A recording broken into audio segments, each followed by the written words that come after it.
see everybody out here today. Have y'all already walked through Rock City and seen all the sights? No? You're gonna take in the entertainment first. Good. Well, I'm glad you came here. R.C. stood in the woods at the base of a tall, straight pine tree close to the Wisconsin River.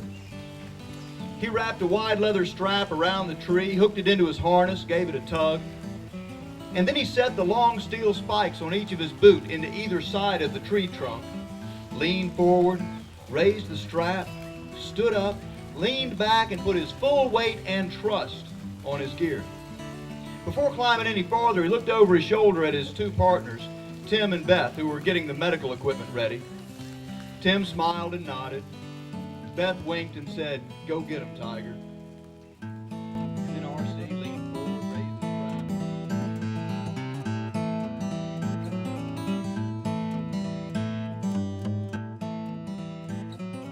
My name is Jim Pfitzer. I'm a storyteller, and I guess I've been associated with CreateHere from the very beginning because I got an ArtsMove grant before CreateHere existed.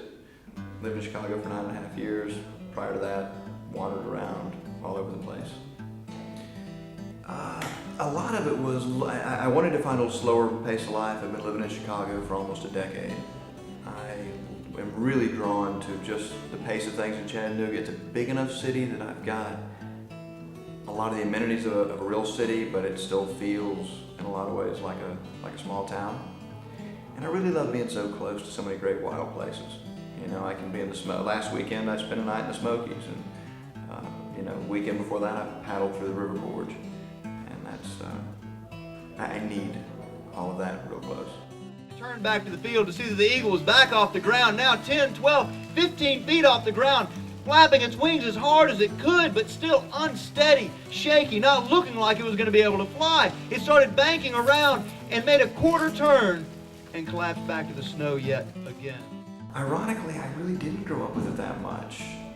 My only recollection of any storytelling as a child was when I went to a church summer camp when I was about 9 or 10 years old, and some of the older boys in the camp who were 12, 13 told stories around a campfire one night. And I remember going back to my bunk that night, laying there in my sleeping bag, wishing I could tell a story like they did. You know, I'd lay there in my sleeping bag saying, "Once upon a time."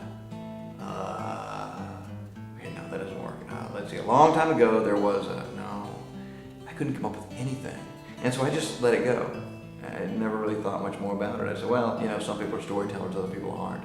And I'd even forgotten about that instance until much, much later in life after I was telling stories. So really it's just what I do.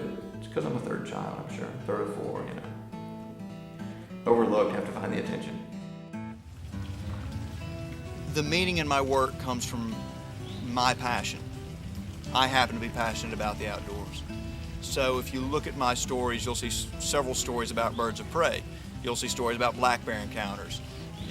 Even a story that everybody always requests that's about sweet tea has references to the giant magnolia tree in my great-grandmother's yard, because as a kid I was always climbing the tree, looking at the bugs and the flowers, and that's just my life. I don't know how you would create art were it not for passion. So for me, that's just where the passion is.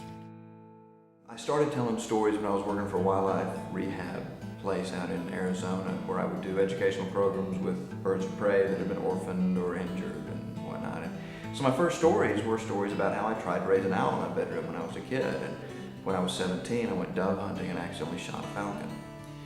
And I found that those stories moved people enough that I thought, really, I don't necessarily need to have these birds of prey. I can just tell the stories.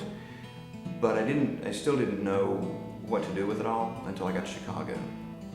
And I was working as a naturalist at a nature center there and did an evening campfire program one night and told a couple of stories. They were Native American stories, not even my own. At the end of the evening, a woman came up and said, "Hey, that was great. Do you ever perform at festivals?" I had no idea what she was talking about. Never heard of a storytelling festival. But she said, "Yeah, they're all over the place." She said, "I take my family to them." So I looked them up, found out that sure enough there were some real close to where I was up in Illinois. So I got in touch with people that ran them, went to see a couple of festivals, and was inspired, especially by the folks that told the personal stories.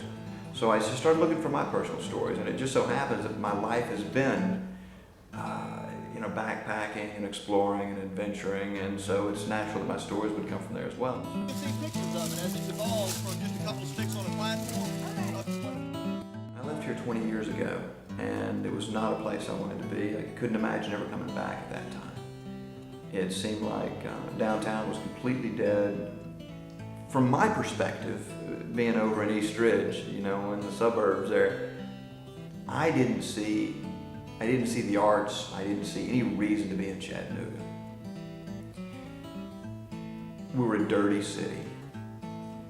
Now with all the cleanup that's happened, with all the things happening in the arts, the burgeoning arts community, I just want to see that continue. I mean, we've started on some great paths, but we're nowhere near there. I don't know if you ever do arrive at being, let's say, sustainable or clean or artistic. Those are all things that are dynamics that just have to keep going. I think we're going in the right direction. So my hope for Chattanooga is that it never stops pushing forward in those directions to be a model city, a place where other people from around the world will come and want to see what we're doing and how we're doing it.